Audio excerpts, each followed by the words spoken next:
اعوذ باللہ من الشیطان الرجیم بسم اللہ الرحمن الرحیم اللہم صلی علی سیدنا محمد وعلی آل سیدنا محمد وبارک وسلم۔ میرے تمام مسلمان بہن بھائیوں سے گزارش ہے کہ وہ میری ویڈیو کو لائک اور شیئر بھی کیا کریں اور چینل کو ضرور سبسکرائب کریں تاکہ میری نئی آنے والی ویڈیو کا نوٹیفیکیشن آپ کو سب سے پہلے مل سکے۔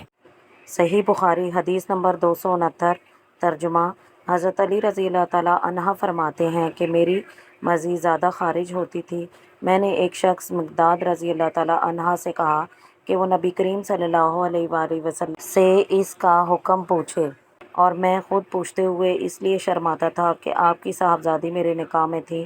اس شخص نے پوچھا تو آپ نے فرمایا کہ وضو کر لو اور اپنے وضو خاص کو دھو ڈالو۔ صحیح بخاری حدیث نمبر 270 ترجمہ محمد بن منتشر اپنے والد سے روایت کرتے ہیں، انہوں نے فرمایا کہ میں نے عائشہ رضی اللہ تعالیٰ عنہا سے پوچھا اور ان سے ابن عمر رضی اللہ تعالیٰ عنہ کا یہ قول بھی بیان کیا کہ میں اس بات کو پسند نہیں کرتا صبح کو احرام باندھوں اس حال میں کہ میرا بدن خوشبو سے مہک رہا ہو۔ تو عائشہ رضی اللہ تعالیٰ عنہ بولی کہ میں نے رسول صلی اللہ علیہ وآلہ وسلم کی خوشبو لگائی۔ اس کے بعد آپ نے اپنی بیویوں کے پاس دورہ فرمایا، پھر صبح کو احرام باندھ لیا۔ صحیح بخاری حدیث نمبر 275 ابو سلمہ ابو ہریرہ سے روایت کرتے ہیں کہ ایک مرتبہ نماز قائم کی گئی اور صفیں بھی سیدھی کھڑی کر دی گئیں۔ اتنے میں رسول صلی اللہ علیہ وآلہ وسلم ہماری طرف تشریف لائے، تو جب آپ اپنی نماز پڑھنے کی جگہ کھڑے ہو گئے، انہیں اسی وقت یاد آیا کہ وہ تو جنبی ہیں۔ ہم سے فرمایا کہ تم اپنی جگہ پر رہو اور آپ تشریف لے گئے۔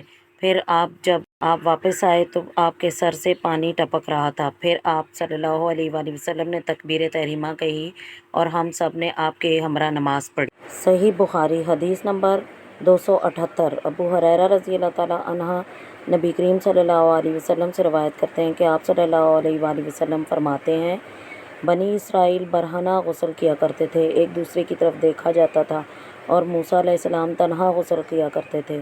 تو بنی اسرائیل نے کہا کہ واللہ موسیٰ کو ہم لوگوں کے ساتھ غسل کرنے سے صرف یہ چیز منع ہے کہ وہ فقیق میں مبتلا ہیں۔ اتفاق سے ایک دن موسیٰ علیہ السلام غسل کرنے لگے اور اپنا لباس پتھر پر رکھ دیا، وہ پتھر ان کا لباس لے کر بھاگ گیا، اور حضرت موسیٰ بھی اس کے تعاقب میں یہ کہتے ہوئے دوڑے کہ ثوبی یا حجر ثوبی یا حجر، اے پتھر میرے کپڑے دے دے، اے پتھر میرے کپڑے دے دے، یہاں تک کہ بنی اسرائیل نے موسیٰ کو دیکھ لیا اور کہا کہ واللہ موسیٰ علیہ السلام کو کچھ بیماری نہیں۔ تب پتھر ٹھہر گیا، موسیٰ نے اپنا لباس لے لیا اور پتھر کو مارنے لگے۔ صحیح بخاری حدیث نمبر 280 ترجمہ ام ہانی بنت ابی طالب رضی اللہ تعالیٰ عنہا روایت کرتی ہیں کہ فتح مکہ کے سال رسول صلی اللہ علیہ وآلہ وسلم کے پاس گئی تو میں نے آپ کے غسل کرتے ہوئے پایا، اور فاطمہ رضی اللہ تعالیٰ عنہا آپ پر پردہ کیے ہوئے تھیں۔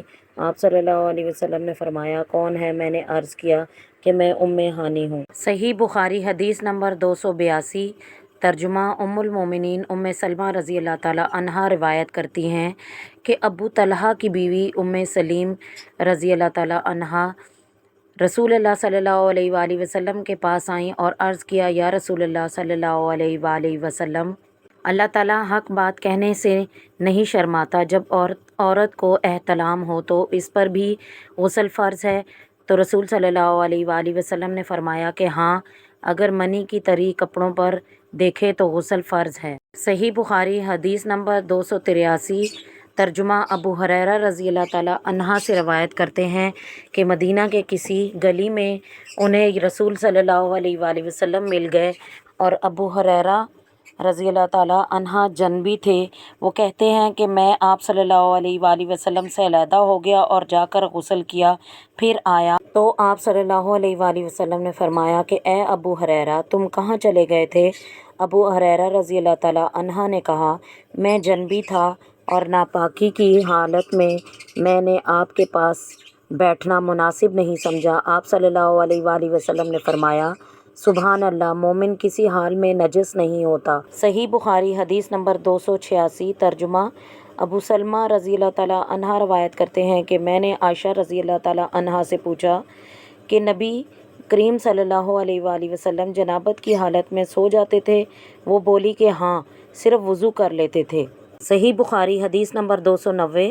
ترجمہ عبداللہ بن عمر رضی اللہ تعالیٰ عنہ کہتے ہیں کہ عمر بن خطاب رضی اللہ تعالیٰ عنہ نے رسول اللہ صلی اللہ علیہ وآلہ وسلم سے ذکر کیا کہ مجھے رات کو جنابت ہو جاتی ہے، تو رسول صلی اللہ علیہ وآلہ وسلم نے فرمایا کہ وضو کر لو اور اپنے عضو خاص کو دھو ڈالو، اس کے بعد سو جاؤ۔